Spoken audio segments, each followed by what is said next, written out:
भारत का सबसे ऊंचा वाटरफॉल कौन सा है? जोग या गोरसोपा वाटरफॉल भारत का सबसे ऊंचा वाटरफॉल है। यह कर्नाटक राज्य में स्थित है और इसकी समुद्र तल से ऊंचाई है 253 मीटर की।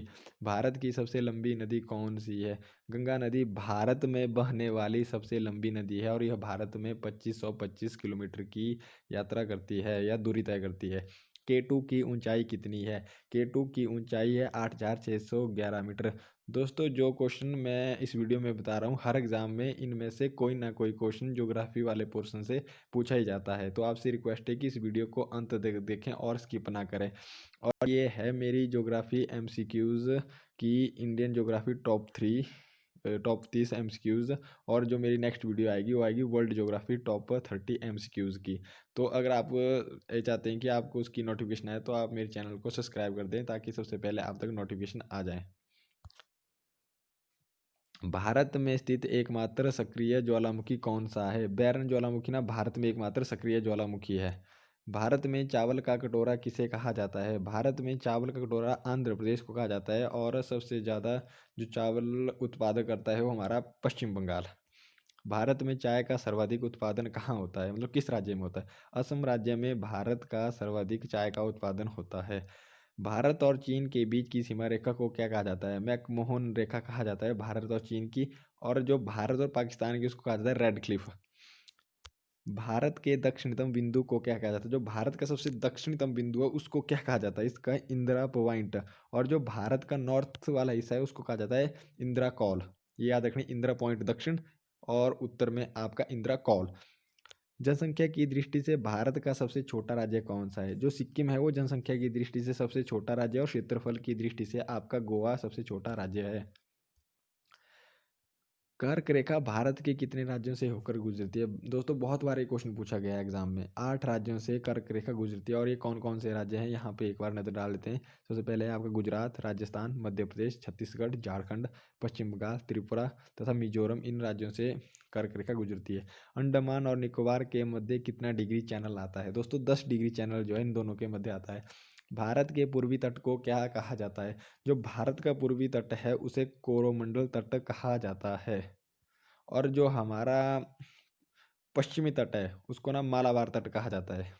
ये आपने याद रखना है।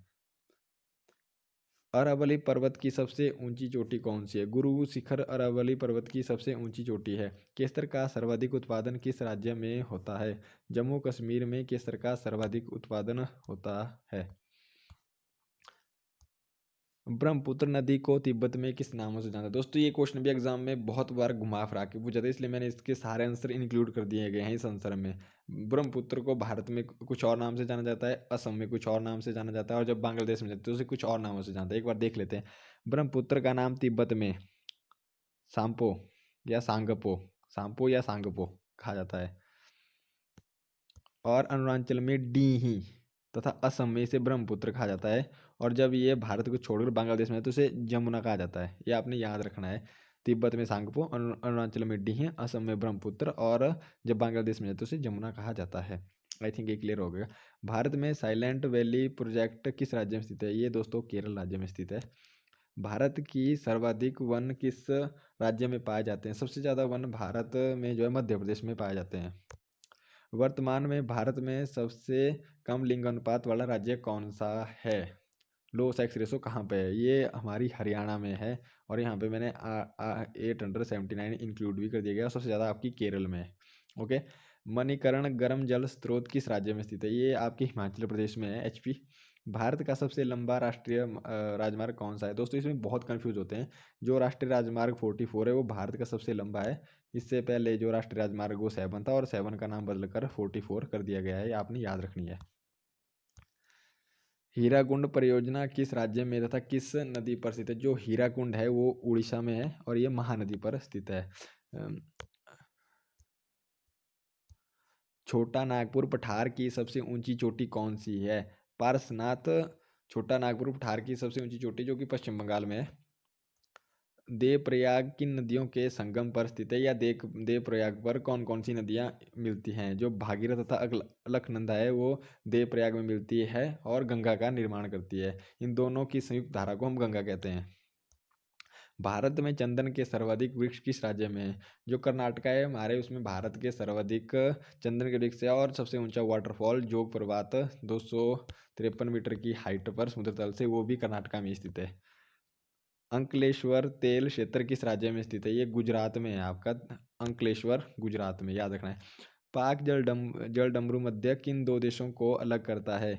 ये हमारे भारत और श्रीलंका को अलग करता है पाक जल डमरू। दोस्तों यहाँ पे पाक समझ के पाकिस्तान मत राइट कर देना, ध्यान रखना भारत और श्रीलंका का। भारत में प्रथम बहुउद्देशीय नदी घाटी परियोजना का निर्माण किस नदी पर किया गया था? दोस्तों इसका राइट आंसर है दामोदर नदी पर। जो भारत की सबसे पहली बहुउद्देशीय नदी परियोजना थी वो थी दामोदर नदी पर। रामेश्वर किस राज्य में स्थित है? दोस्तों ये है हमारा तमिलनाडु में रामेश्वर। गंगा ब्रह्मपुत्र डेल्टा के ज्वारीय वनों को क्या कहा जाता है? सुंदरवन। गंगा ब्रह्मपुत्र के ज्वारीय वन को सुंदरवन कहा जाता है।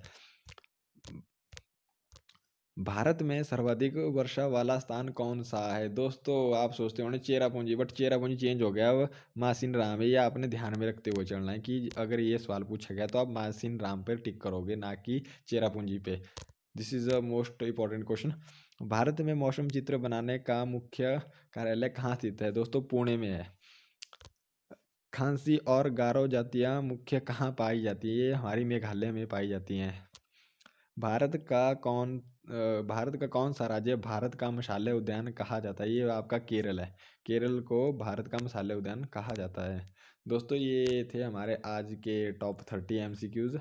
मुझे आशा है कि आपको ये वीडियो अच्छी लगी होगी, और इसकी नेक्स्ट वीडियो मेरी आएगी वर्ल्ड ज्योग्राफी टॉप 30 MCQs की, वो नेक्स्ट वीक आएगी। तो आप चैनल को सब्सक्राइब कर दीजिए और बेल आइकन को दबा दीजिए ताकि नोटिफिकेशन सबसे पहले आप तक पहुंच सके। और इस वीडियो की PDF आपको व्हाट्सएप ग्रुप में भी मिल जाएगी, और इस वीडियो की डिस्क्रिप्शन में भी इसका लिंक दे दिया जाएगा, और आप इस PDF को डाउनलोड करके इन वीडियोस को भी देख सकते हो। Okay, okay, thank you for watching.